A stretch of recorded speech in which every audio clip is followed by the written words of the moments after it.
Alright, today I'm going to show you how to conduct ammo checks on several different power types of airsoft guns. First, we're going to start this off with spring rifles and pistols.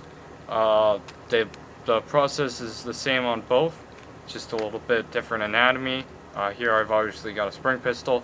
So, step one, you're going to pull out your magazine. You're going to visually check how many rounds you have left. I have 1, 2, 3, 4, 5 rounds left in the magazine.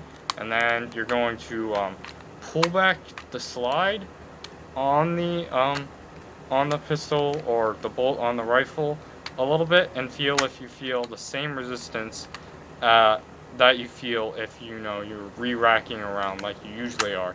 If you feel that resistance, the spring's not back, nothing's gonna fire if you pull the trigger.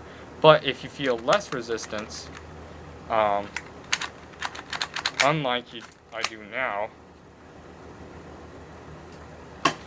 like now, I feel the normal resistance that I do.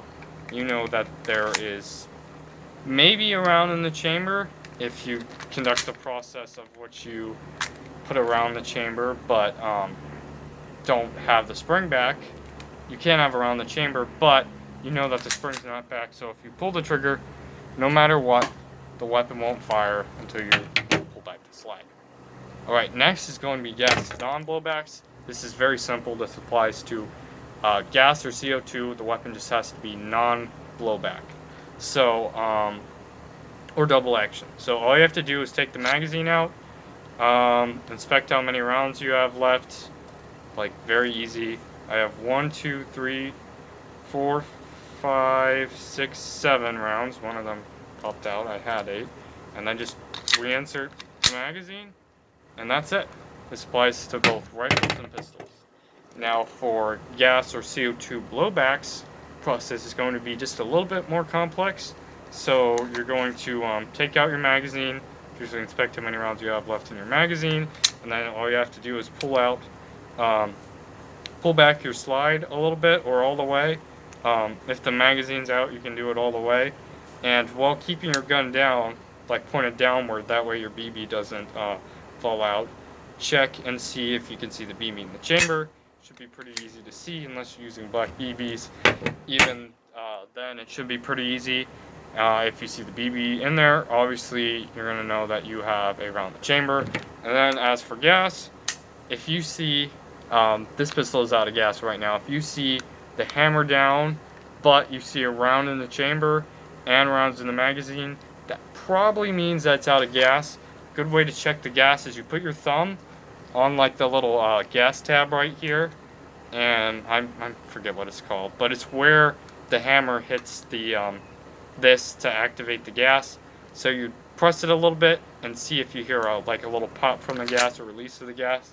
In this case, there's none because it has no gas in it. So yeah, that means that there's no gas in it, which means that magazine's basically useless, and if you have no other magazines that are full, the weapon's useless until you find gas. Next up, gonna waste no time here, mid-cap magazines. The only way I recommend checking it is you're just going to take your magazine out, or leaving the rifle if you will, and it's not doing it now. Hold on, I'm gonna need to load it up a little bit. I have rounds I dropped right here. Promise I'm not using 4 BBs. But you should hear like a little rattling sound when the magazine is almost full or has a decent amount in.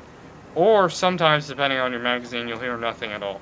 So it's really hard to check ammo on mid-cap magazines unless you have translucent mags. So yeah, that's the best I could really give you here. Now, in my SEMA AK-74M, I have a high-cap magazine. This is probably going to be one of the easiest on the list. You can just instinctively, as the gun shakes, you can kind of feel how many rounds are left. But you can also put your hand on your mag, feel it better, shake the rifle a little bit, and you can feel better how many rounds are left. Or you take out the magazine, no rounds went out because it wasn't winded, and then you pull this little tab open, usually check how many rounds are left, put the magazine back in, and then you probably want to spin the gear. And I think that's it that I have for you today. I don't have any revolvers I could use for you, sorry, but that's pretty much all I could give. A note is for chamber checking AEGs, which is kind of difficult. All you need to know is that after one shot, as long as there's rounds in the magazine, or um, unless you have some kind of like feeding problem or something wrong with your gun, after one shot, there's going to be a round in the chamber. Um, so that's pretty much all you're going to need to know for ammo checks. Let me know if there's anything I missed, or anything on these techniques that I can improve on. Thanks for watching. That's it.